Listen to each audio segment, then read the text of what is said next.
My name is Nicole Murdock.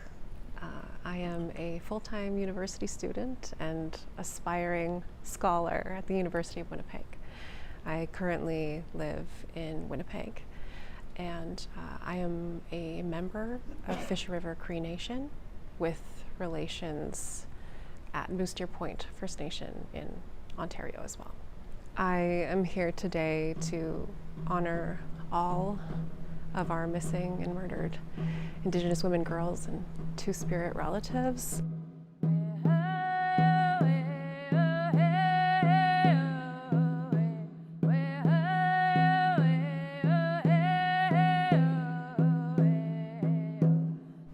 When Indigenous women are reported missing, there's no urgency to look for them.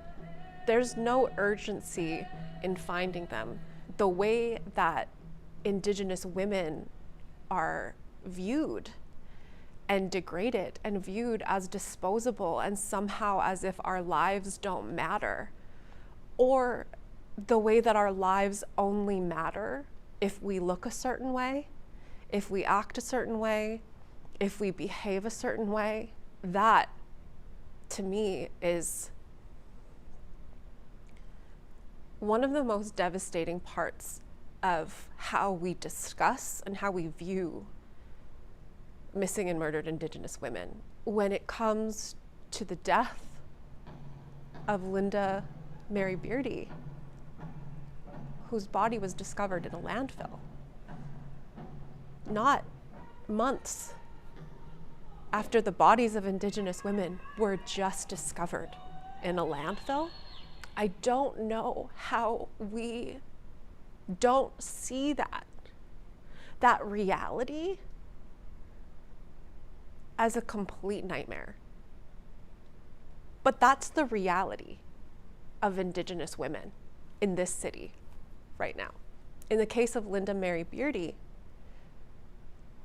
that once again points to the way that we have somehow justified the circumstances in which her life unfolded, the recent months, the recent days that her life unfolded.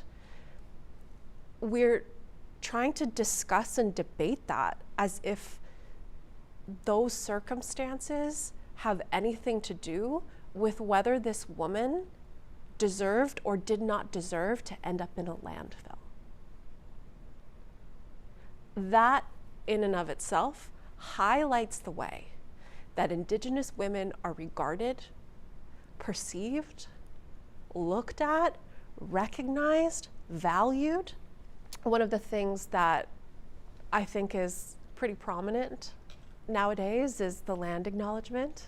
We're pretty accustomed to seeing that, and I think sometimes there's the tendency to do the acknowledgement, hear it, kind of dust our hands off and call it a day. I don't know how you listen to a land acknowledgement at a Winnipeg Jets game and don't see and recognize that in this city, Indigenous women are turning up in the Winnipeg landfill. I don't know how you engage in one thing without engaging in the other. How people choose to view us, to see us, to engage with us, I think has to change.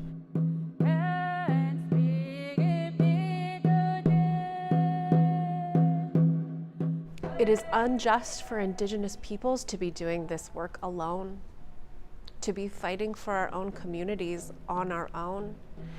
And I think a more just society would look like a society that was more engaged in having these conversations, looking for solutions, trying to solve these problems together.